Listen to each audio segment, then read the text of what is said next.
नमस्कार dust fragrance YouTube channel में आप सभी दर्शकों का हार्दिक स्वागत है। और आज के इस नए वीडियो में हम एक नए शख्स के साथ आपको मिलवाने जा रहे हैं और आपका परिचय जो है और आपकी लोकेशन जो है हम आपसे ही जानते हैं। तो सर बताएं सर प्लीज़ आपके बारे में थोड़ा सा और आपकी लोकेशन के बारे में। नमस्कार जितेंद्र जी। जी नमस्कार। और नमस्कार आपके सभी दर्शकों को, डस्ट फ्रेग्रेंस के व्यूअर्स को। मैं डॉक्टर जसविंदर सिंह सुखमनी जी सुखमनी फिजियोथेरेपी के नाम से मेरा वर्क है। क्लिनिक और हॉस्पिटल है यहाँ पर कोटा में। और अपना जो फार्म है वो डॉक्टर सुखमनी स्टड फार्म के नाम से है। ओके हाँ। Okay okay. तो सर लोकेशन जो है इसकी कोटा है। कोटा से अपन जब झालावाड़ की तरफ चलते हैं हाईवे पे तो केवल नगर करके कस्बा आता है, उसी कस्बे में ही है। केवल नगर। Okay okay okay.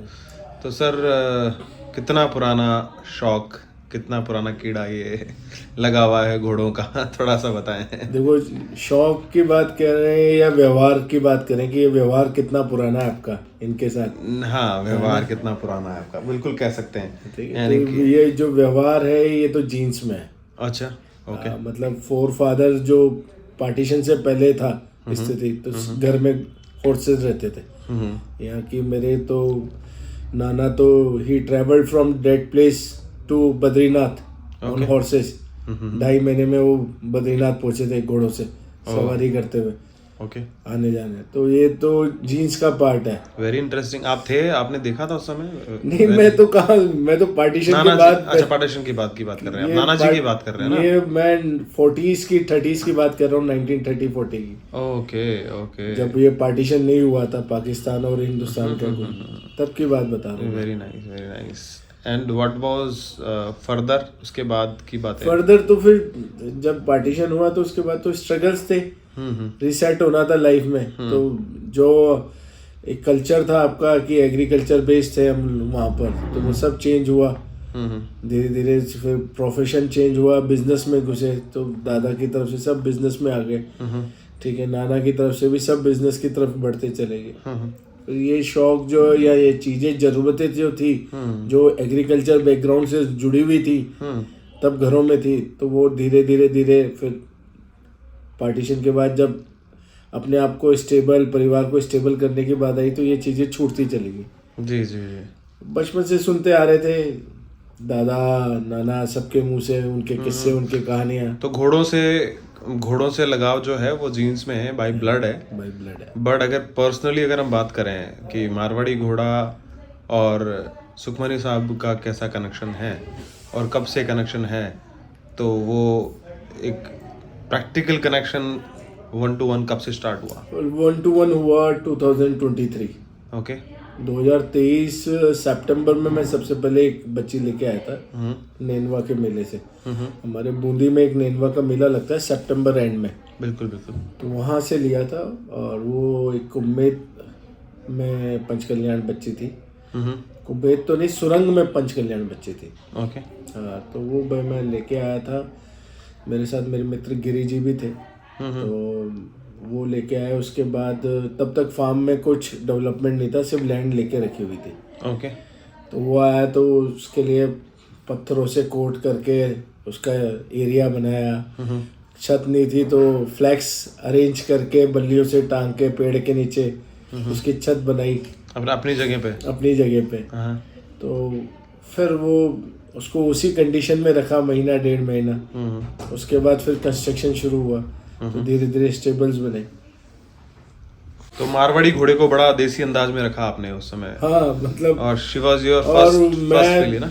मैं रास्ते में गिरीश से कह भी रहा था, मैं कहा यार मेरे पास जगह नहीं है, तुम तुम्हारे पास रखो। तो ही जस्ट ऑलवेज मतलब मेरे को कन्वे करते रहे कि नहीं लेके जाओ, जगह भी बनेगी, चीजें भी अरेंज होंगी।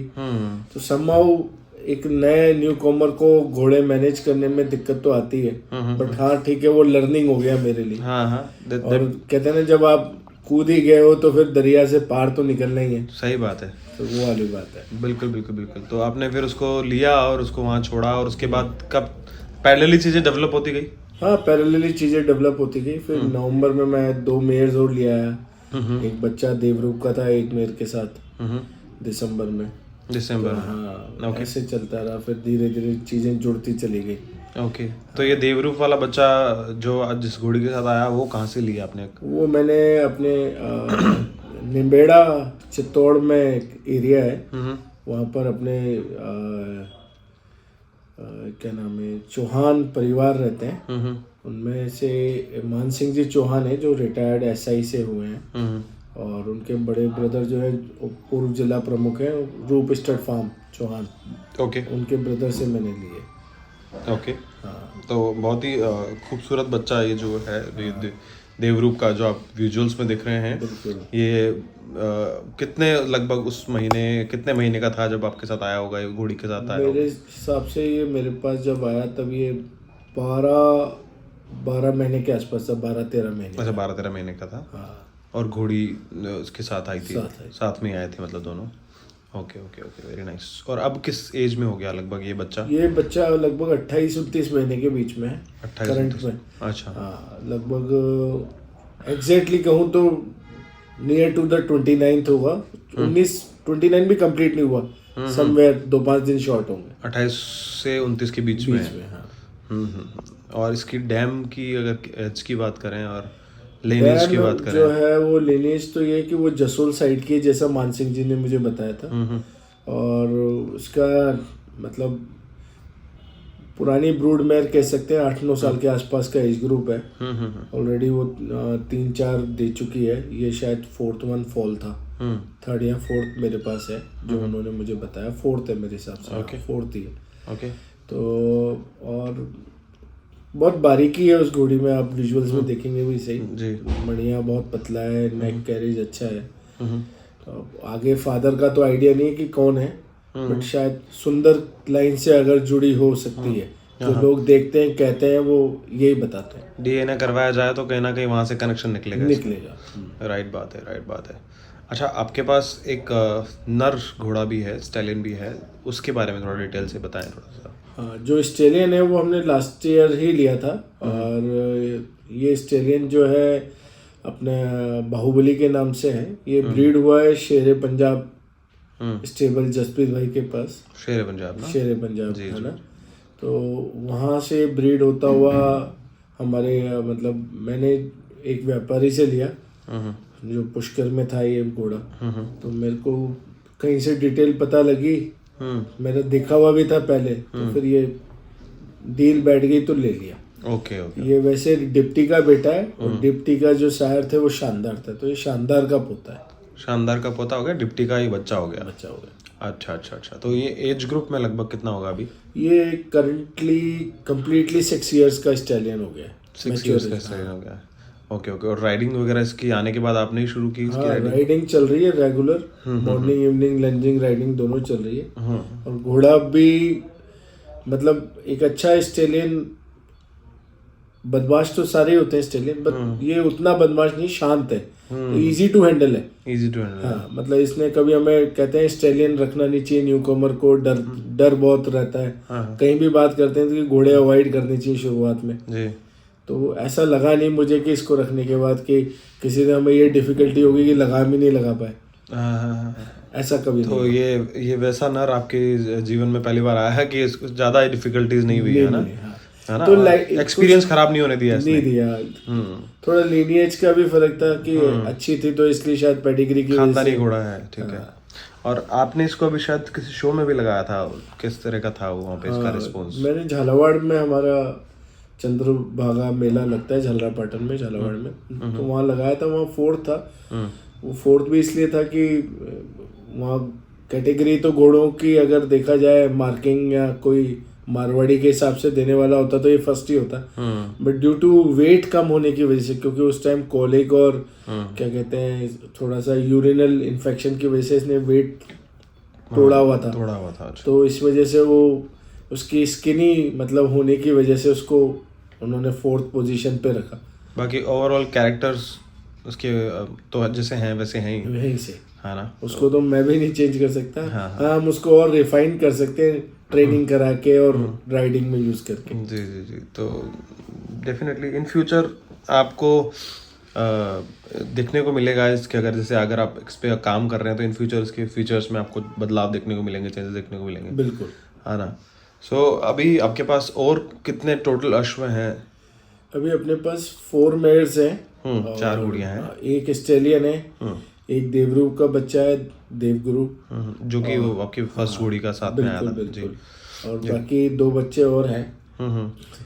टोटल मिला के ऐसे 4 5 5 3 8 तो जानवर आपके पास एक कुमेद घोड़ी है, उसके बारे में भी थोड़ा बताएं। कुमेद पंचकल्याण घोड़ी है। जो कुमेद घोड़ी है वो चोकड़िया साइड से है, और ये मैं मतलब सिर्फ इसकी बारीक गर्दन की मणियाँ और इसकी बनावट देख के, क्योंकि हाइट बहुत ज़्यादा नहीं है, 59-60 के बीच की घोड़ी है, बट क्योंकि कैरेक्टर्स अच्छे थे इसलिए ये लेके आए थे। ओके। हाँ, और अभी किस एज में लगभग है ये? ये लगभग 5 साल के आसपास है। ओके। तो आपके यहाँ पे आने के बाद दिया, उससे पहले कुछ ठान दिया इसने? थान नहीं दिया, हमने दिसंबर नवंबर में कवरिंग कराई थी, बट वो कंफर्म नहीं हुई। तो अभी मौसम भी खुलेगा फेब मार्च में, तो मार्च में देखते हैं, तो फिर से देखा जाएगा। बिल्कुल। जी जी जी जी। और आपके पास एक काले रंग की एक और बड़ी घोड़ी है, उसके बारे में थोड़ा डिटेल से बताएं।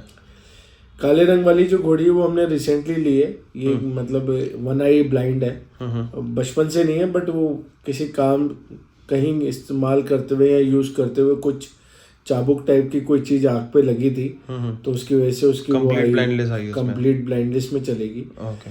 बट हमने तो उसको एक ही आंख में है ना इसमें? एक ही आंख में है, और एक्सीडेंटली है ये? एक्सीडेंटली बाय बर्थ नहीं है? बाय बर्थ नहीं है। और घोड़ी की हाइट बहुत अच्छी है, 62 प्लस घोड़ी है, और सूंड वगैरह लेंथ, तो हमने ब्रीडिंग के हिसाब से ही इसको लिया है। बोन स्ट्रक्चर घोड़ी का बहुत ही कमाल है। बिल्कुल बिल्कुल, है ना। और लगभग एज की अगर इसकी बात करें आप, एज 10-11 साल के बीच की घोड़ी है, और जिस जगह से निकली हुई वो जगह भी अच्छी है, आसीन ठिकाने से निकली हुई है, भीलवाड़ा। आसीन भीलवाड़ा।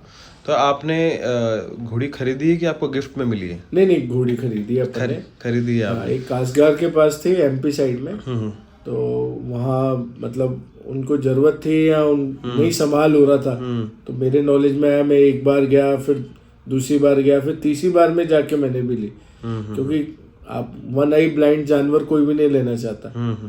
फिर आपने क्यों ली? मैंने तो सिर्फ ब्रीडिंग पर्पस से ली। अच्छा, सेवा के भाव से।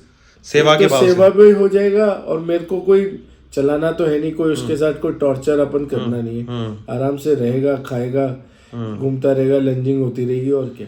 Okay okay okay okay, very nice. तो अभी ये भी कवर है किसी घोड़े से? हाँ, ये अभी समीर जो हमारे सावा में है, समीर खान, हाँ, समीर भाई, उनका घोड़ा है वनराज। तो आपने एमपी से ली और फिर सावा में भेजी इसको? नहीं, पहले अपने पास ही लेके आए। अच्छा। डिवॉर्मिंग वगैरह करी, इसके मतलब बाल बहुत स्टिकी थे, मोटे मोटे, मतलब हाथ फेरो तो जम जाए ऐसा। ऐसा ही मतलब घोड़ी की सार संभाल नहीं थी जी वहाँ पे? बिल्कुल भी नहीं थी सार संभाल। तो वो धीरे धीरे हमने उसको थोड़ा ग्रूम किया, 15-20 दिन, महीना भर, उसके बाद फिर हमने उसको कवरिंग के लिए भेजा। जी जी जी जी। तो अभी वहाँ पे कौन से घोड़े से, सावा के कौन से घोड़े से? सावा में उनके पास वनराज करके घोड़ा है, जो कि वरखाना लाइन का है। ओके। हाँ, और वो शायद पोसाना की ही ब्रीड हुआ है। हंसराज वरखाना लाइन का ना? हंसराज वरखाना से कहीं से बिलोंग करता है वो। बिल्कुल। तो वंशराज नाम है उसका। यंग स्टैलियन है, लगभग 3.5-4 साल के बीच का स्टैलियन है। कितने मंथ्स हो चुके हैं इसको कवरिंग के बाद? कवरिंग के बाद ऑलमोस्ट, आज जैसे हम फैब के फर्स्ट वीक में है, तो लगभग फर्स्ट वीक खत्म होते ही 2 महीने कवर हो जाएंगे, कवर हुए। Okay okay okay okay. मतलब 7 दिसंबर को कवर कराया था अपने, 6-7 ओके। तो फिर अभी इसको चेक पास करवानी बाकी है? बिल्कुल, चेक वेट कर रहे हैं हमारे डॉक्टर साहब का कि वो आएंगे तो चेक कर देंगे। Definitely sir. तो ये इस तरह का आपका फार्म सेटअप है और इस तरह के अश्व हैं आपके। और इन फ्यूचर किस तरह के प्लान्स हैं घोड़ों को लेके? क्या प्लान करना चाह रहे हैं आप, या फिर क्या नया कुछ मारवाड़ी अश्वों के लिए आप करना चाह रहे हैं? वो थोड़ा सा हमारे दर्शकों के लिए। कोटा में हमारे पास है ना, बेसिकली 12 से 15 लाख की पॉपुलेशन है, और कोटा को हम राजस्थान में देखते हैं तो एक डेवलपिंग शहर है। तो यहाँ हॉर्स कोई एकेडमी नहीं है, राइडिंग का कोई स्कूल नहीं है। तो मैं कोशिश ये है कि अपने हॉर्सेस को लेके मैं राइडिंग स्कूल चालू करूँ, थोड़ा सा मतलब लोग अवेयर होंगे, awareness. तो शौक होता है हर एक के बच्चे के मन में, बट वो जगह ना मिल पाने की वजह से, रीच ना होने की वजह से वो दबा रह जाता है। अच्छा, मैंने चीज़ देखी, जब तक घोड़े के आसपास या घोड़े के कनेक्शन में जब तक आदमी आता नहीं है ना, तब तक उस कीड़े का पता भी नहीं होता है कि ये हमारे अंदर है। अच्छा, वो जब आस पास से निकलता है या उसको छूते हैं ना, उसके बाद कई लोगों को क्लिक होता है कि यार अच्छा, ये भी तो एक शौक है जो हमको था बचपन में। और समय वाली बात भी है और अप्रोच वाली बात भी है। जैसे जयपुर है, जयपुर में अप्रोच बहुत इजी है हॉर्सेस में। हाँ जी, हाँ जी। क्योंकि पोलो वहाँ रेगुलर खेला जाता है, हॉर्स एकेडमीज अच्छी प्रोफेशनल ट्रेनिंग्स हैं, प्रोफेशनल ट्रेनिंग है, ब्रीडिंग है, ऑलरेडी ब्रीडिंग के लिए थोरों के बड़े बड़े सेंटर है। ठीक है, तो कहीं ना कहीं लोग कनेक्टेड है, सोसाइटी कनेक्टेड है। कोटा में वो चीज नहीं है। जी जी। तो जैसे वो कनेक्टिविटी बढ़ेगी तो लोगों का शौक जो है, वो जो दबाव है वो भी बाहर निकल के आएगा और कुछ अच्छा होगा शहर में। जी जी जी जी, बिल्कुल। सो आई होप कि आपका ये जो है प्लान वो डेफिनेटली सफल हो। अच्छा, अगर आपके अश्वों में से हम बात करें, आपके अश्वों में से कुछ अगर सेल के लिए है या नहीं है, या आपने कुछ अभी प्लान नहीं किया हुआ इस बारे में, क्या प्लान है आपका? नहीं, मैं तो रेस्ट्रिक्ट होके तो चलूंगा नहीं। सब यही समझाते हैं कि किसी चीज पे बंधना नहीं है। ठीक है, अश्व है, अपन सेवा कर रहे हैं, नए आएंगे उनकी भी सेवा करेंगे, तो रोटेशन चलता रहता है, तो और इंटरेस्टफुल रहते हैं, मन बना रहता है। तो किसी को भी कोई पसंद आता है, जरूरत होती है या चाहिए होता है, तो सब अवेलेबल है। ऐसा कुछ नहीं है कि नहीं है कोई अवेलेबल। अच्छा, तो परचेज कर सकते हैं। All for sale and nothing is not for sale, है ना? तो thank you so much sir, dust fragrance YouTube channel को आपका अमूल्य समय देने के लिए। Very first time you are on my channel, so उसके लिए बहुत बहुत धन्यवाद। और आशा करता हूँ कि डेफिनेटली इन फ्यूचर हम जुड़े रहेंगे, मिलते रहेंगे, और आपके अश्व इसी तरीके से हम दिखाते रहेंगे आगे भी। Thank you so much. Thank you sir, good night.